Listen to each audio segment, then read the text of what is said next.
Welcome to another perfectly adequate video. As some of my longtime viewers can tell, I am walking along Petaling Street as it wakes up. It's probably about 9:30 or 10 in the morning. And I'm actually just wandering around. I've already bought some lunch, so I really don't have anything else to do this morning.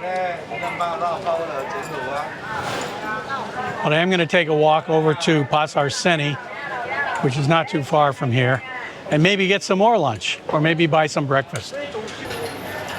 As many of you probably already suspect, as a YouTuber, I watch a lot of other YouTube videos. And yesterday, I ran across a woman who I watch occasionally. She makes videos on personal finance, personal admin, things like that. It's not exactly a self-help channel, but it is a channel that deals with things with how to do personal administration.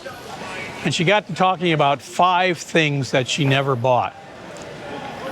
Now, 3 of those things I didn't even know existed, but I watched the whole video. And the 5 things were music subscriptions. Check. I don't buy music subscriptions. The second thing was nails. She doesn't have her nails done. Now, she confessed that she used to have her nails done, but doesn't anymore, because it's $25 to $75 to get her nails done. Needless to say, I don't have my nails done. I've never even considered having my nails done, although I know people that probably did or do have their nails done. Paying $25 to $75, that's crazy. Anyway, she doesn't do that anymore, thank goodness. The third thing she doesn't do anymore is food delivery. Now, she was talking about things like Uber Eats, DoorDash, Panda. I don't know if we have Panda in the United States, but here in Malaysia, Panda is a big delivery service. There's also Grab. The people that give rides, Grab also delivers food. She doesn't do that. I've never had a food delivery like that. Now, I've had Domino's come to my house occasionally, and I think that's about it. A pizza delivery place is something that I would occasionally use. When I saw these hats, I immediately thought, that's what I need, a hat. But then I remembered my ill-advised hat purchase in Ecuador and suddenly decided that I really don't need a hat. Another thing she never buys anymore is fast fashion. Now, until she started to explain it, I had no idea what fast fashion was. But apparently it's just clothing that you buy in like department stores. This shirt, for example, would be an example, I think, of fast fashion. You might buy it. It's not very expensive. There's no designer to it. It's fairly cheap. You might wear it once and then decide that you don't like it. I'm not sure all the social coding that goes with it, but fast fashion is just something that people tend to spend a lot of money on. They accumulate clothing that they don't really wear, or clothing that doesn't really last. This shirt I bought at a store called Uniqlo here in Kuala Lumpur. I think it was 2 years ago. It's lasted pretty well. In fact, when I travel, the last thing I'm going to be doing is buying additional clothing, because I can't carry extra clothing around with me. For someone that has a 10-kilo checked bag, you can imagine that I don't have that many clothes in it. I have 2 shirts like this. One is the same color, except it's darker color. I have 2 pair of shorts, 2 pair of long pants, 3.5 pair of socks. And then, of course, because Malaysian media superstar Grace H.R. Ling is getting married, I have a suit coat and extra shoes. That's the added weight, I think, in my bag on this trip. But normally I don't carry that many clothes. I mean, and the good thing about Malaysia is that the climate doesn't change. So you don't have to bring clothing for a change of climate like I did on my southern tour to Quito in Ecuador and then Buenos Aires. So I had clothing that would span a fall, winter, and maybe late summer type climate. So here I don't need that. Here it's always 30 plus degrees during the day, and it drops down to a chilly 25, maybe 24 if we're lucky at night. So the kind of clothing is limited.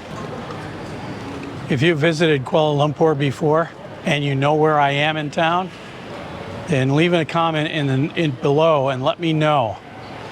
I always like watching videos of places that I've been because I always see things that look familiar, but it's always a little bit hard. It takes me a little while to figure out why they're familiar and where exactly in a town the scenes are. This even happens in my hometown, and I'm quite familiar with what that looks like. But a lot of this downtown area in Kuala Lumpur, I'm also familiar with that. And figuring out where these scenes are when you see them on YouTube is not always as easy as you might think it is. So if you know where I am right now, leave a comment below. The last thing she doesn't buy, and this is the thing that really got to me, was flavored drinks. Now anybody that's watched my videos from a couple years back will know that every now and then I go on a rant about drinking sugar.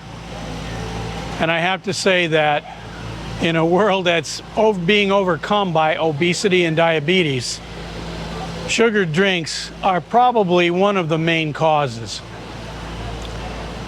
If people could just simply stop drinking sugar, it'd be a whole lot healthier. Now, this woman didn't stop drinking flavored drinks because of health reasons, although she did mention that that is a good byproduct. She simply stopped drinking flavored drinks because they cost too much money. If you think about the difference in cost between a can of Coca-Cola and a drink of water out of the tap, the weekly, monthly, or annual savings on liquid could be huge.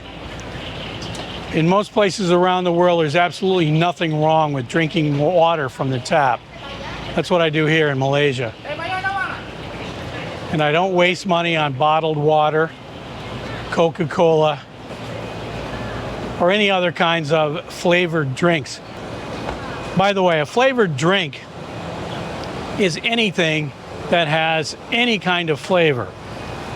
To get the flavor into the drink, there is some kind of sugar or carbohydrate, and anything with a carbohydrate in it is a sugar. So if you're drinking coffee with just milk, milk has sugar in it.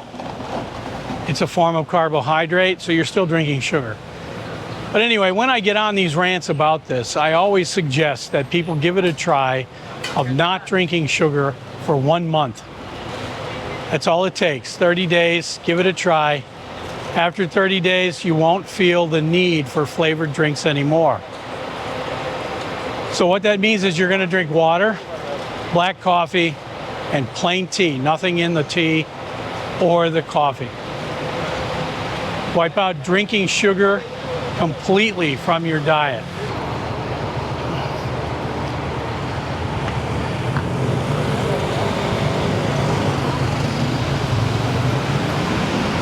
Some people will say that they can't cut sugar out of their diet.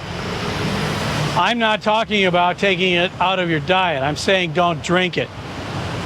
If you're a chocolate lover or you like ice cream or cakes or whatever that have a lot of sugar in it, we're not talking about changing any of that.